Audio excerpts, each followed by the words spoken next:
Welcome to Passive Aggressive Income. This program may contain strong language. The content may not be suitable for audiences under the age of 17. We understand many of our listeners may not agree with all of our personal viewpoints. We in no way, shape, or form mean to be offensive to anyone. Our show notes will provide all of our source material included for each episode. Now let's get passive aggressive. Welcome back to another episode of Passive Aggressive Income. I'm Mims and I'm here with Lexi. Hello, gorgeous. Hello. I am just returning from a 2-week vacation from Alaska. So I'm trying to get myself together, getting in that recording mood again because I took a lot of the time I didn't have reception. So I think when I was trapped at the motel, I didn't have any service because we were in Canada and I didn't have service for like 3 days. So Oh I'm my like, gosh. this is it, strap in. But yeah, now I'm back and we're ready to record. And Lexi has an amazing topic to discuss today. So I'm going to hand it over to you, Lexi. Yes, thank you, Mims. I'm also sort of getting back into reality. I took just like a 3 or 4 day vacation with a bunch of friends in Colorado, while Mims was in Alaska too. Got back in the middle of the night last week and then had to like show up to my first class. Oh my gosh. So it was a quick turnaround. From now we're like back to reality and I have Yeah, many responsibilities, but I'm feeling excited to record, especially this episode because it's been a while since we recorded. We've been posting episodes every week, but we haven't actually met in like a month because I we've had so know. many things going on. I know. I'm like, it's so nice to see you for once, even though it doesn't seem like we've missed like our faces and recordings because we've been really proactive about releasing our episodes because we're Yes, on top of it. But yay, nice to see you. you too. All right, so let's get into it. So, passive income is the topic of our podcast, of course. And along with making money, we need to discuss how to manage money. And so, this episode is going to be revolving around money tips, which is super important. And I'm very excited to talk about these things. As I was getting my notes together for this episode, I was just typing and typing and typing, and I realized that I had so much to say. So I really hope that you guys find this useful. So, the first thing to discuss, I think that would make the most sense is number one, you need to realize where you're actually at with your finances. So, the best way to do that is to create a budget. Look at your budget frequently and actually stick to it. So you're not just making a budget and then forgetting about it and you're like, yeah, I have a budget. It's all good. Like, no, this is something that you need to actively be referring back to and making sure you're staying on track. So you'll want to write out every single one of your expenses. So gas, food, your rent or mortgage payment, utilities, any subscription services that you have, everything. And then you also want to put in an additional amount of money for maybe non-reoccurring expenses. So if you like to go out to eat every once in a while, or if you have like a something goes wrong with your car and you have to go and take it in, make sure you have a little bit of wiggle room in that budget and then compare it to your income. So if you have a salary, that makes things super easy, but if you're hourly and maybe your hours differ from each week to week, you can kind of just give your best estimate. And if you want to go in each paycheck and input that specific number in your budget, you can do that. But I think for the most part, rough estimates, whether you want to do it on a 2 week or monthly basis, should be good enough. And then hopefully, if all goes well, you should have some leftover money that's not being placed into your expenses and you have some leftover income. And it's okay to leave some room for fun things. So if you, like I said before, if you want to leave a little bit of room for going out to eat, or if you, really like to go, for example, like go golfing or something like that, and you have just extra payments, like that's okay. You are allowed to live your life. I encourage you to do fun things and invest in your hobbies. But the important thing is that you're still saving money. So just because you have that extra room doesn't mean that all of that is now fun money. No, part of that is fun money. And then the other part of it is going into savings. And you should also have like a pretty healthy emergency fund before moving on. When I was working for the property management company, my boss, who to me is a really knowledgeable person, he would sit down with his wife, and when he first started investing into real estate, and he says, what is your life plan and how do you plan to achieve that? Because if you're saying that you want to own 20 properties or whatever, you have to live like you're going to, like that money is supposed to be for investing, right? So that means that the rest of the money is for your daily stuff. So anything that is a need, and very minimal space for wants. And that's just how bad do you want it, was a lot of the things that he focused it around. You want it 70%? Okay, so then you should be grinding 70%. Do you want it 100%? Then you're eating ramen every day. Then you're never going out to eat. So you got to adjust your lifestyle to how badly you want what you want, and like the end goal. So 100%, you are doing everything in your power not to spend any extra money. 50%, you have wiggle room. You want to go out, but you also want to save. 20%, you're not really realistic about owning any properties, but you'll save when you can or when you want to. But as long as you establish that from the beginning and then readjust maybe monthly, sit down with your partner or sit down with yourself if you're doing it with yourself and say, I still want it at 80%. I still want it 100%. And then adjust or keep going or whatever the case may be. But you have to be honest with yourself.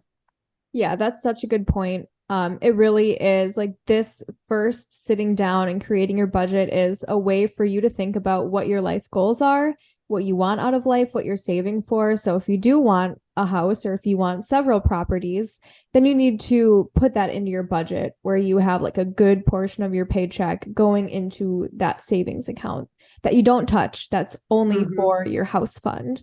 And and so sometimes, like Mim said, that means, you might be eating ramen if that's like your life goal. For me, I take a little bit more of a more like balanced approach, I guess, because I do, value living in the here and now while still striving for my goals very like in a very hard way. I have a lot of goals that I want to reach, but I also think that it's okay for myself personally to splurge a little bit every once in a while and, do go on vacations and order in occasionally. But that's also because I, like myself and my husband, are making enough money that we can support doing that. So say you do this budget and you realize that your expenses are really high and you're pretty much every single one of your dollars is going into these pre-planned expenses, then you need to reevaluate. And if you have a nice apartment, maybe that means moving into somewhere smaller temporarily. If you got a new car and you have a car payment, maybe that means selling it and getting a beater for the time being, so you don't have that like $300 car payment a month. And so I think the biggest takeaway of this is just like living below your means. This might seem obvious, but I think it's important to verbalize is that, if you have this much of a paycheck and you're spending, a fraction of that, then the whole rest of it is being able to be put into different savings accounts. And if you get a big raise, then maybe, so the approach that myself and my husband have taken is that we don't change our lifestyle at all. So we got our first like big grown-up people jobs in 2019. And I don't think that our lifestyle has really changed at all since then. Maybe occasionally we eat out more than we used to, but we still have the same goals that we want to travel, we want to buy properties. So all of that money is going into those savings accounts. And we're not like, we have the same. Actually, we had two cars before. We downsized to one, and we've had the same one for the past like 8 years. We live in a multifamily house, and our unit is pretty small. It's a 1 bedroom, 1 bath. The kitchen is tiny, and those are sacrifices that we make because we have big goals that we want to reach. Right. And I really think that being able to save money for future properties or to go on trips um has like allowed us to have a life that still makes us happy. And we don't need a lot of material things to make us happy, but you don't want to be like house rich and cash poor, or Mm-hmm. car rich and cash poor, and have all of these things that are, very showy, but then you actually Right. can't like afford to do anything. I think that's such a like bad way to live. Like I don't care about status whatsoever. Like I'll drive my Prius into the ground, and that's okay with me because I also just got back from Colorado, and I, spent 2 weeks in Mexico earlier, like the beginning of this year, the end of last year. And I've, taken time off, and I've been able to live the type of life that I want to live. And yet I'm still saving for siding my house, and I've done a bathroom renovation and all of these things. And so I think it's like, we said before, it's just thinking about what you want out of life, looking at your budget and creating that so you know how to get there. And I think it's all about it being a fair trade. So you want to maybe eat out more often, and that's like your thing, that you love to eat out, or you love to get pedicures or something like that. So then you downgrade your car, or you move into a multifamily, or you save by doing things and to do what you want to do, travel or whatever, but you have to make a trade for that. It can't always be want. It can't always be instant gratification if you want your money to pile up. It just doesn't work that way, because then you're spending it all. It's all going out the window. And then you have things to show for it, but it doesn't really get you any equity. It doesn't really get you anything as far as retiring. It doesn't get you anywhere as far as setting up your life or anything like that. So yes, maybe you have a really awesome car, or your nails are done every single week, or maybe you, like me, are covered in tattoos. Yeah. Like, it's all about what you're willing to sacrifice and what you're willing to trade. And sometimes for a whole year, I didn't get tattoos because I was doing other things. And then when I felt it was appropriate for me to get like 4 tattoos in a row, I could, because I could afford it at that point. And it's all about strategically planning how you're spending and how you're investing and how you're saving. Yes, it's all about balance. And I feel that I am about to actually, probably by the time this episode's released, will be my 1 year since I started my sleeve. And I desperately want to finish it, but I'm now going to school, and I'm, Yes. reducing the amount of clients that I have. And so I'm making a little bit less money. And so that means I have to wait until I can Mm-hmm. replenish my savings and finish my sleeve. But that's a sacrifice you have to make. And that's okay. That's okay with Right. me. um, yeah, I think the biggest thing is kind of just like letting go of your ego. Mm. Like I said, I don't care what people think about me. Like my house outside right now looks like shit because it desperately needs new siding, and I'm okay with people coming over to my house and seeing that it's a disaster because I'm proud of it. Like I worked hard, and I know that it's going to be beautiful eventually, and this Right. is just the process. And so, maybe material things are things that like you really want out of life, but what I have learned personally and watching like my mom pay for things that she can't afford and growing up in that type of environment is that material items really don't bring you happiness. So I Mm. would say focus on the experiences and focus on setting yourself up for success, because that's ultimately it means more than all of the material things that you could buy with cash. Preach it, girl. Preach it. Yes. So I feel like we've hit that point home pretty hard. So I would move on. But oh, actually, so before moving on, just with a new car or getting a car loan, um, really think about like what getting a new car, what the value of that is going to bring you. Um, because as soon as you drive it off the lot, it automatically loses like 10% of its value. So maybe consider getting a used car. Or if you're looking for a house and you want like a really big, beautiful house and you're approved for like 400K, maybe don't take a loan for 400K because that's the Right. maximum. That's going to be a pretty hefty monthly payment.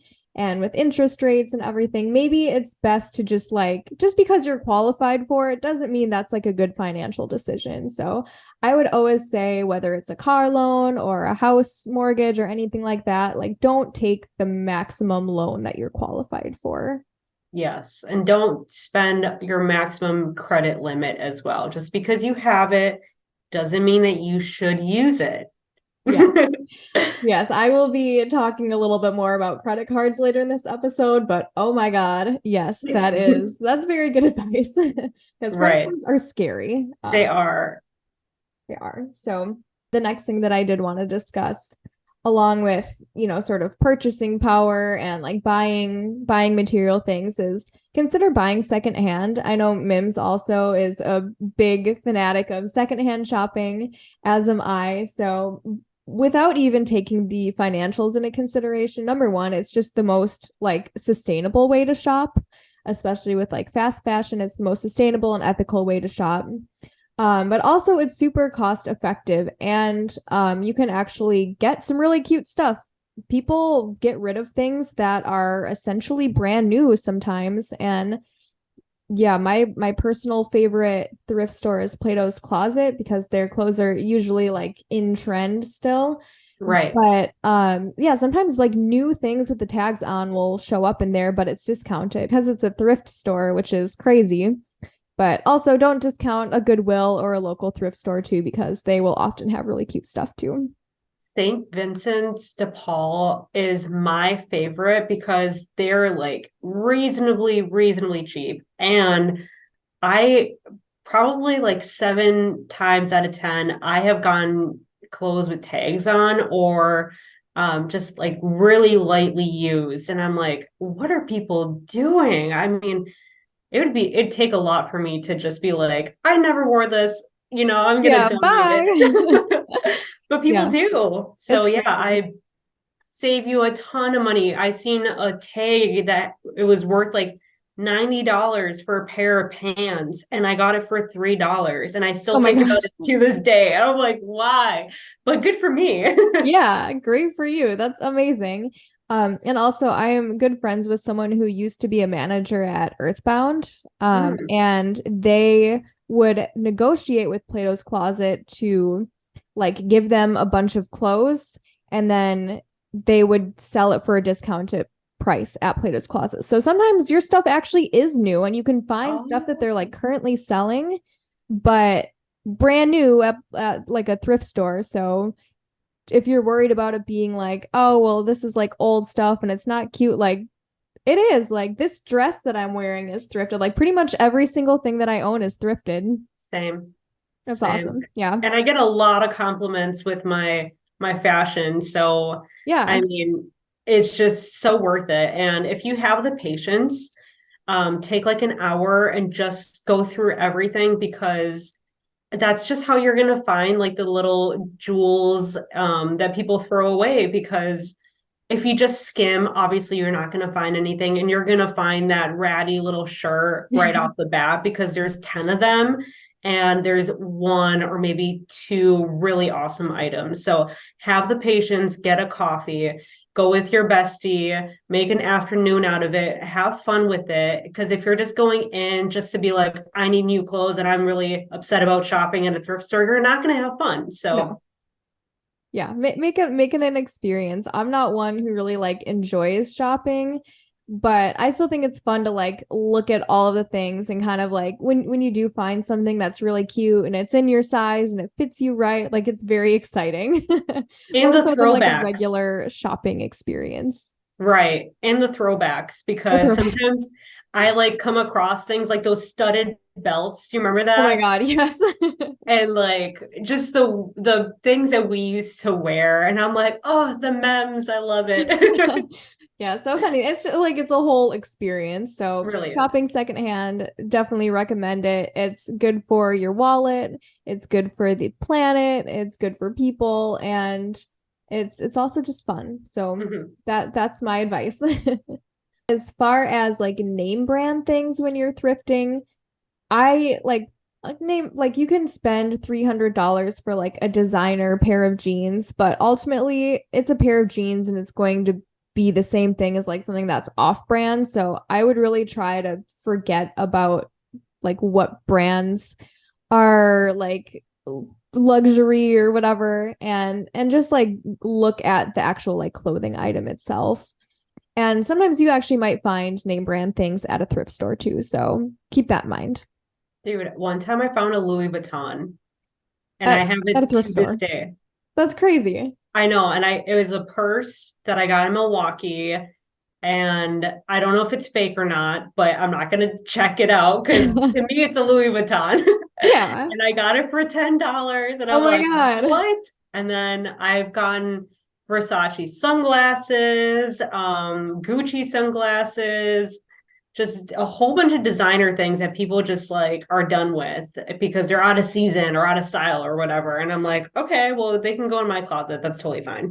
Yeah, and I feel like the majority of the population is not going to have any idea about like keeping up with like trends like that, where it's like, oh, what's in season like this summer versus last summer? Like it doesn't matter. People are just going to be like, oh, that looks cute on you. Love it. Exactly. Exactly. Thrifting is a good option for shopping, but I would also suggest maybe not spending as much money on things. So I consider myself to be sort of a bad minimalist.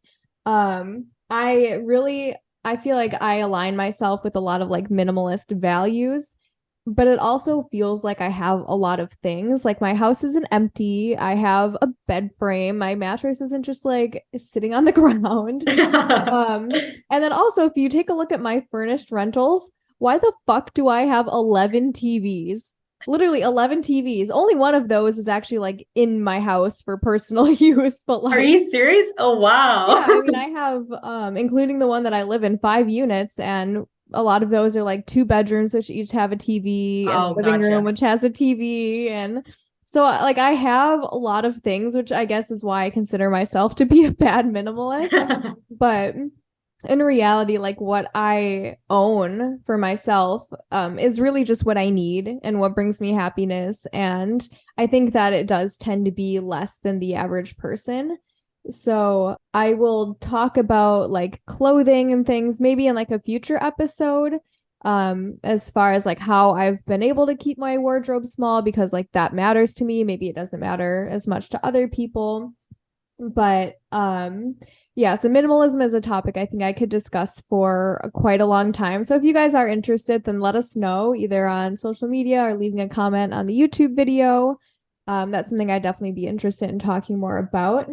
But I think the point of minimalism in general is not to have as few items as possible to like live your life. I think it's the point is before you purchase something, you ask yourself, do I really need this?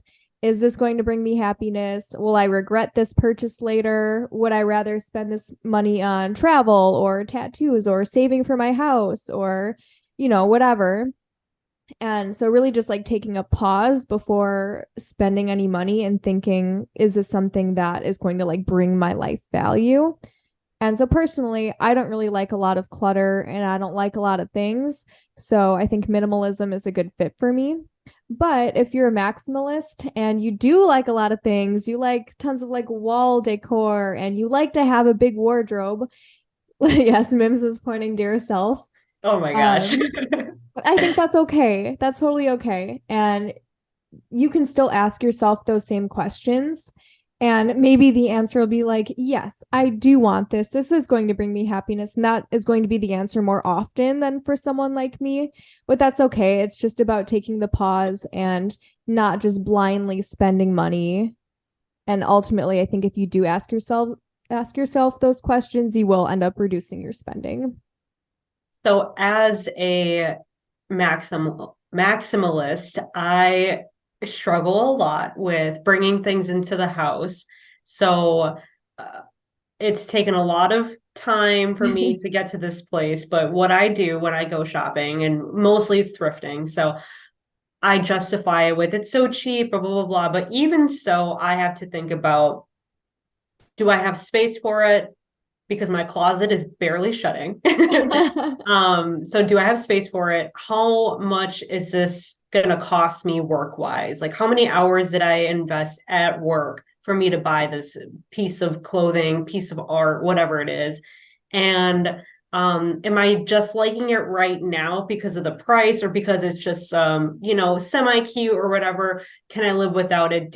And then if I, don't go home with it, I'm still thinking about it maybe 2, 3 days later, then I'm like, okay, I'm gonna go back and see if it's still there. And if it's not, then that's whatever. I'm not gonna die over it. But having those questions, if you're a shopper like me and if you love to fill your walls up with everything that you can find, really helps. And what also helps me is always going through, I do this probably every season, going through my closet and just trying things on again. And I'm like, oh, I gained a little bit of weight, or I don't really look good in this color. I don't know what I was thinking when I bought it, or, I haven't worn this in like 4 years. What is it still doing here? So then I just take it out, and I redonate, and then the whole cycle continues. But I'm always clearing out, and that even goes with things that I don't really like in the house anymore, so that it brings me the opportunity, if I do want to buy something else, because I have space for it now. Mm-hmm. Right. It's really about filling a need. So it's like if something's not working for you anymore, it's okay to get rid of it. Like my philosophy and Alex's philosophy, we are happy with the amount of things that we have, and but if there's something that like we really want, or there's like, for instance, I just got a new travel backpack for like a carry-on size, and my old backpack that I was using wasn't really working for me. It, like, didn't really have, like, I was using my camera bag, and so there was like a half of it was for camera equipment, which if I'm only going on a weekend trip, I'm not going to bring a ton of stuff. And I really want a little bit more space for like my clothes and toiletries and things. And so it's about filling a need. I realized that like what I had wasn't working for me. So I felt okay getting a new travel backpack. Or if I'm going through my closet, which I try to do periodically, and I'm like, oh, this pair of pants like has a hole in it, or I don't really like the way that it fits me anymore, whatever, then I can get rid of it. And then I feel okay buying a replacement. And so it's not like minimalism and like reducing your spending and shopping is not about not buying things. It's just about like not buying things in excess. Right.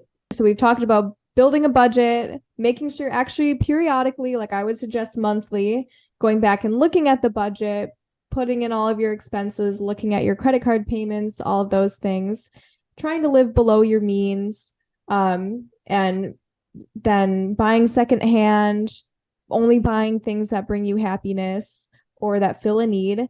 So the next thing that I think is important to talk about is how you are spending that money. So talking about credit cards, this is a topic that really makes me feel angry because I've seen people like my family dig themselves into so much credit card debt that it just feels like it's like life ending, like they can't dig themselves out, which is really sad.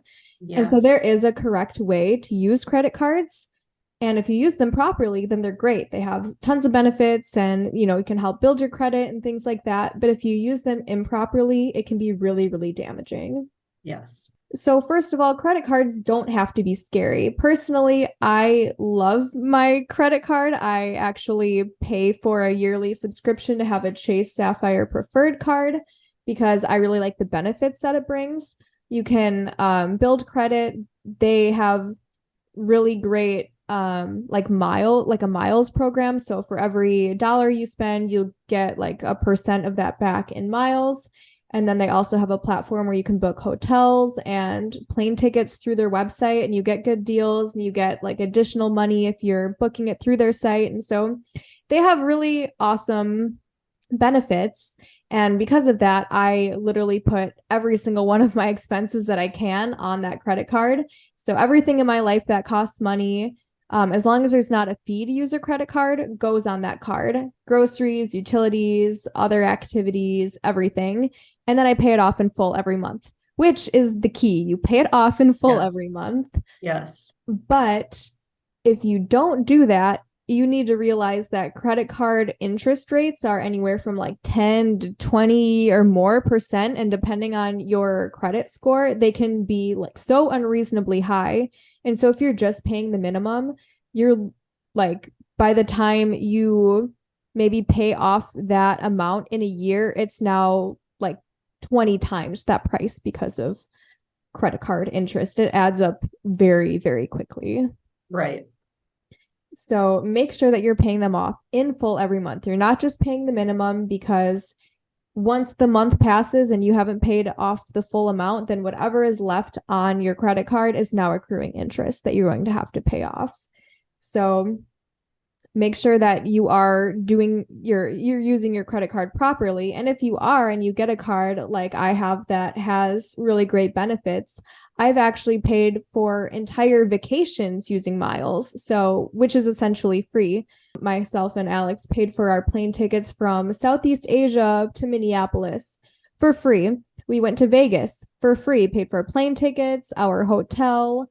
All we had to do was like pay to go out to eat. Last year we went to Arizona and we stayed with a friend and for part of it, and our plane tickets there were free. So we've literally paid for like several vacations just buying all the things that we have to buy and putting it on the credit card and paying it off and reaping the benefits because of it. That's awesome. It is awesome. It feels so good. You just like, and especially with Alex, who has a 9 to 5 with benefits, so he's getting PTO. Mm-hmm. So he's getting paid to be on vacation, and we also aren't paying for the vacation. Right. Oh my gosh, that's so amazing. Yeah, so it's a good feeling. So definitely credit cards, they can be great, but I always want to put an asterisk with that statement because they can be very scary if you use them improperly. And if you do have debt that you're paying for, make sure that the first thing so out of all of your expenses, the first thing you want to pay off is your credit card debt. Before you put money into your house fund, before you pay back student loans, because your student loans is probably a lower interest rate than your credit card. So just keep that in mind. You want to get rid of that ASAP, like yesterday. And of course, moving on, this podcast, obviously, we have to put a like a good promotion out there to invest in property as a way to manage your money. So multifamily living is a great way to get your mortgage paid for while you live in a place.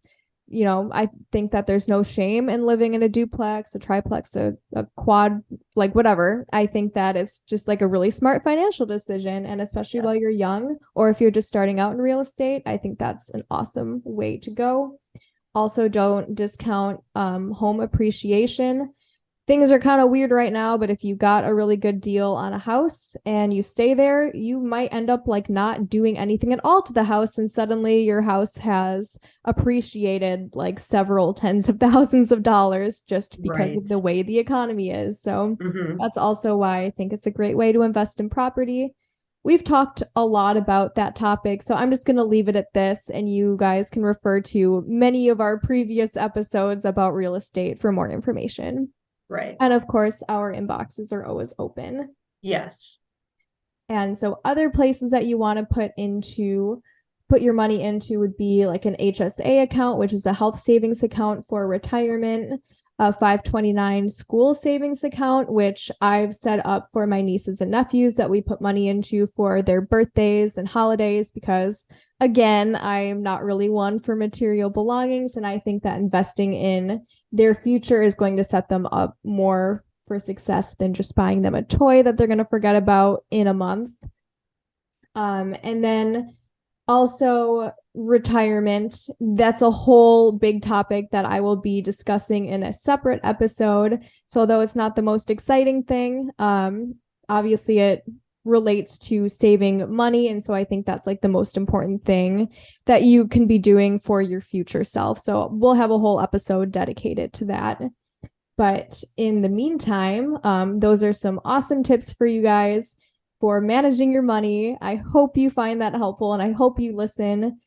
Please, for the love of God, pay off your credit card debt and don't buy a new car. Yeah. Oh my gosh. So many great pieces of information, pieces of advice and a lot of things that we've learned along the way that you covered is so amazing. I actually have a book recommendation that I want to cover before we move on to our next episode. So, Reader's Digest Penny Pincher's Almanac.